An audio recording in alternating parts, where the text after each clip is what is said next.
Story 1.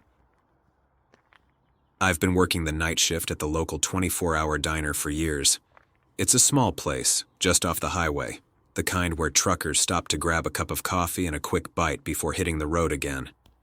I'm the guy behind the counter, pouring refills and listening to stories from folks passing through.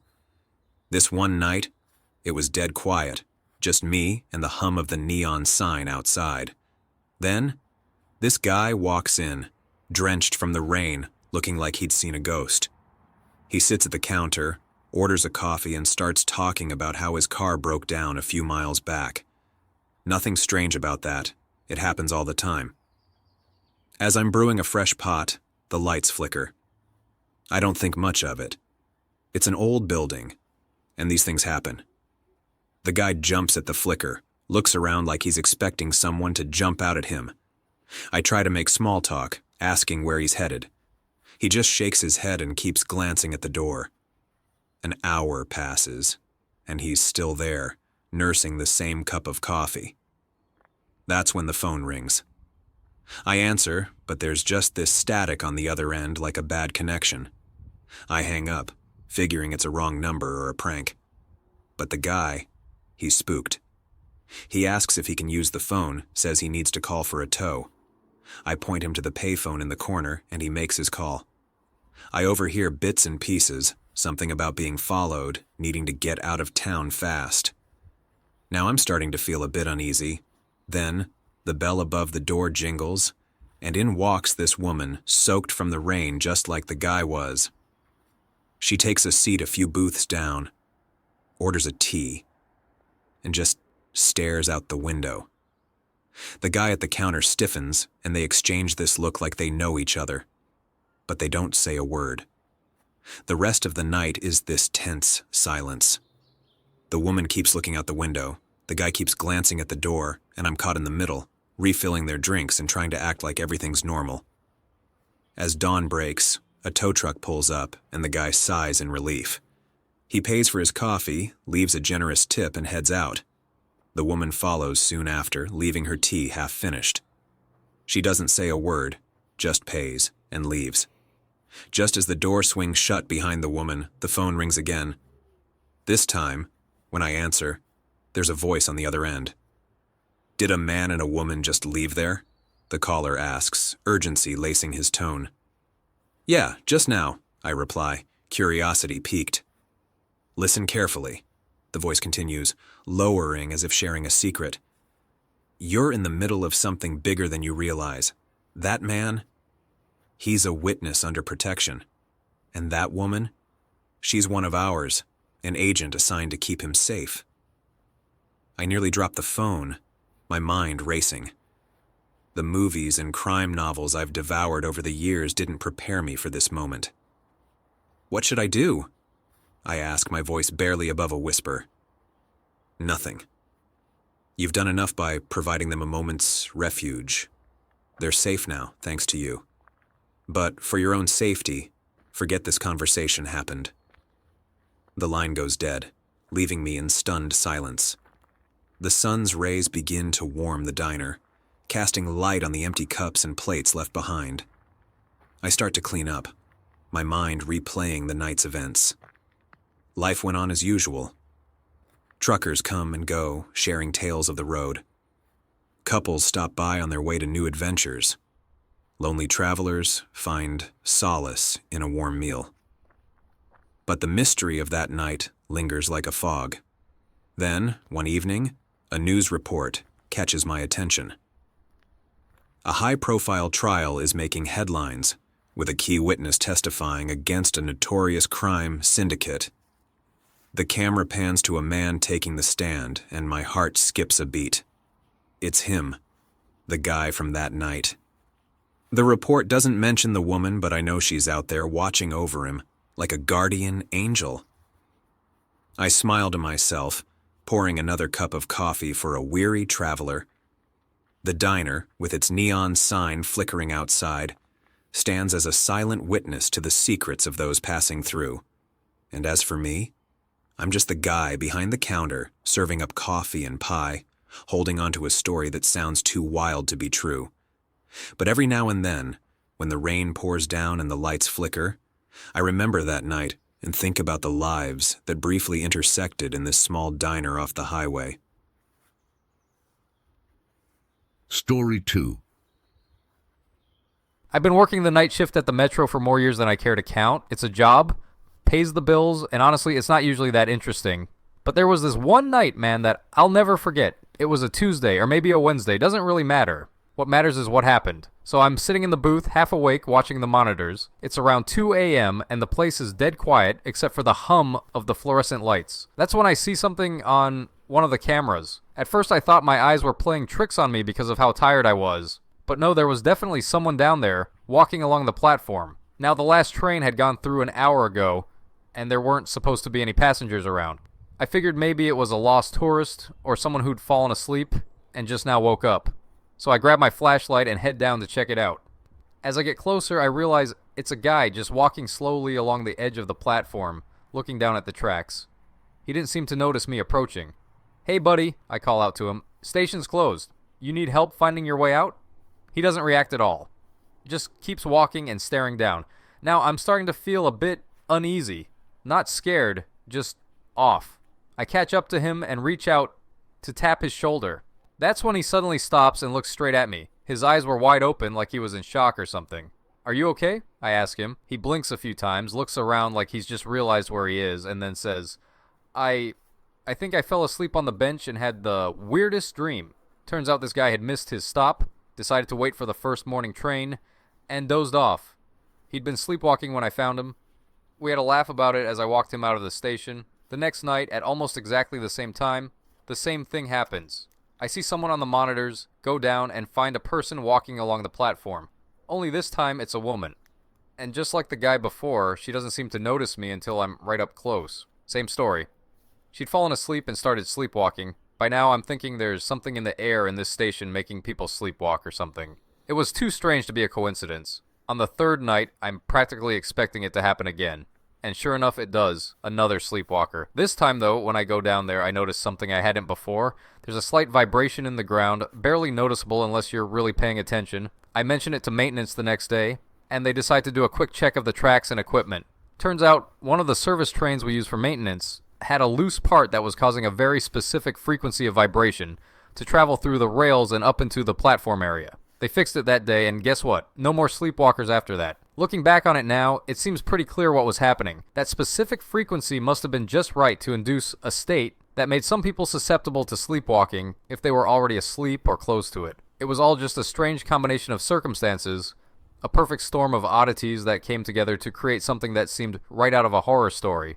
But in the end, it was all perfectly logical and explainable. Still makes for one heck of a story, though, doesn't it?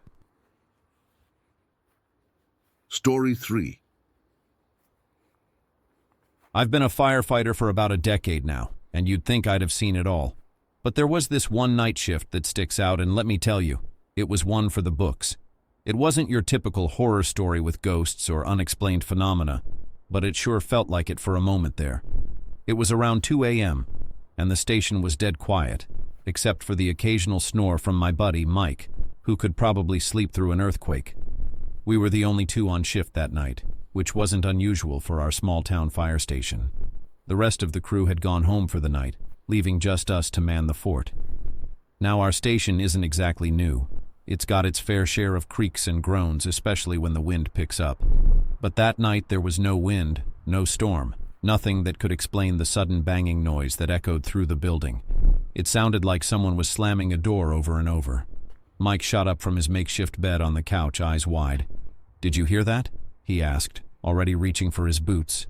"Yeah," I said, grabbing my flashlight. "Let's check it out." We moved through the station, checking every door, every window, but everything was locked tight just as we left it. The banging had stopped, leaving us scratching our heads in the middle of the hallway. That's when the lights flickered and went out. "Great," Mike muttered, fumbling for his flashlight as well. "Power outage?" "Maybe," I said, though it didn't feel right. Our backup generator should have kicked in by now.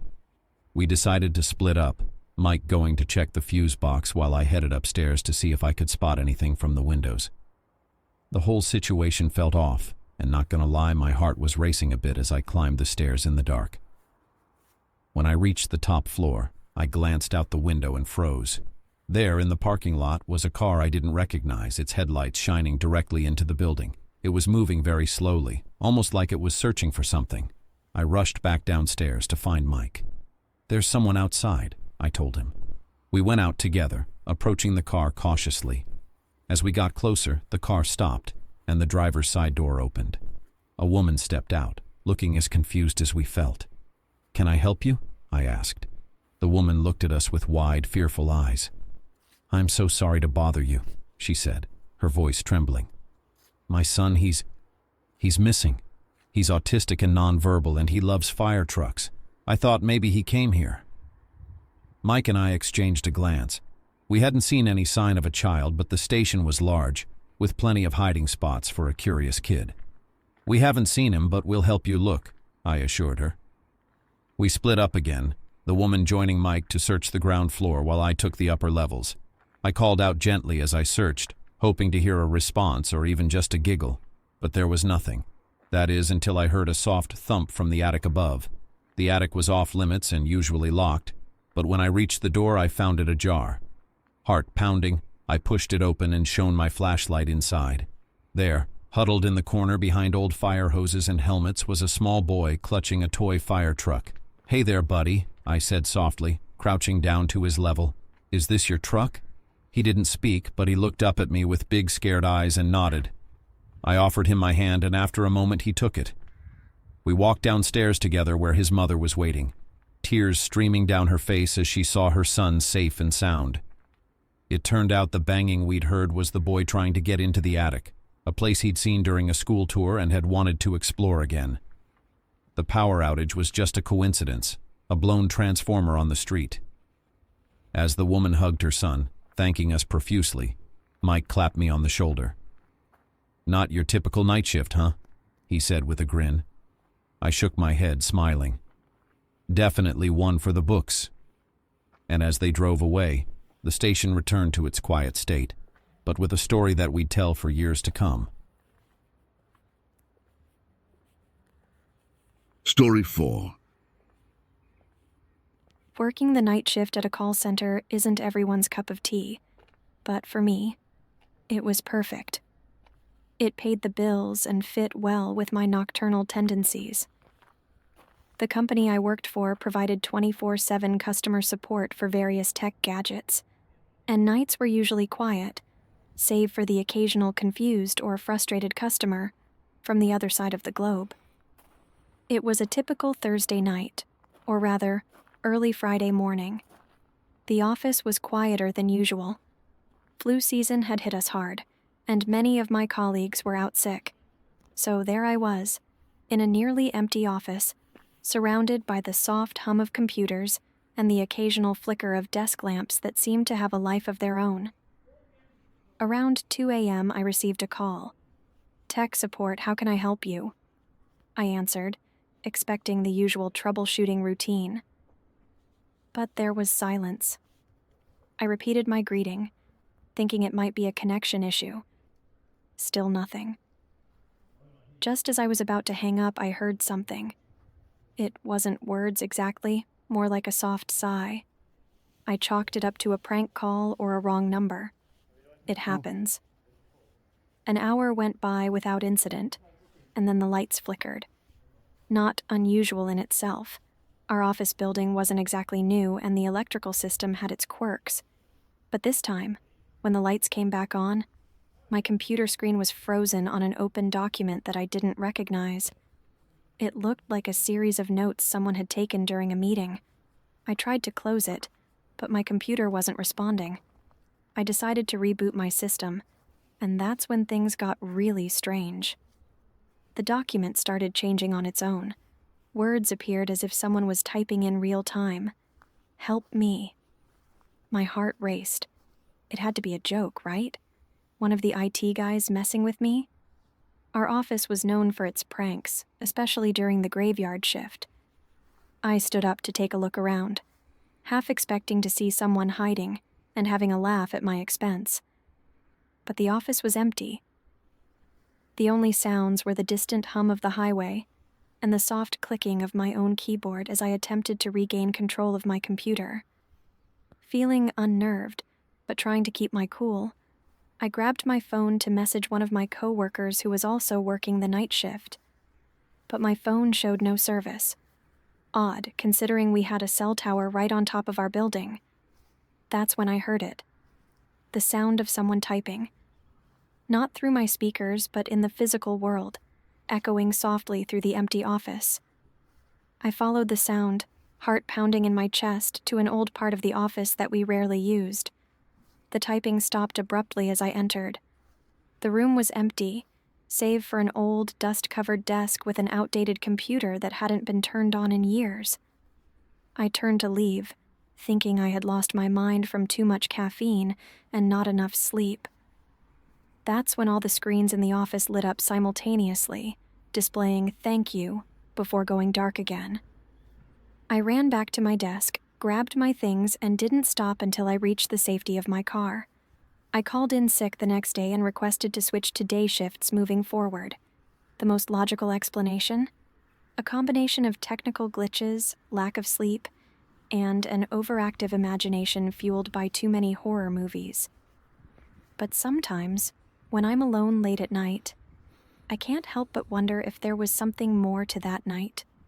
Something unexplainable lurking within the shadows of that call center.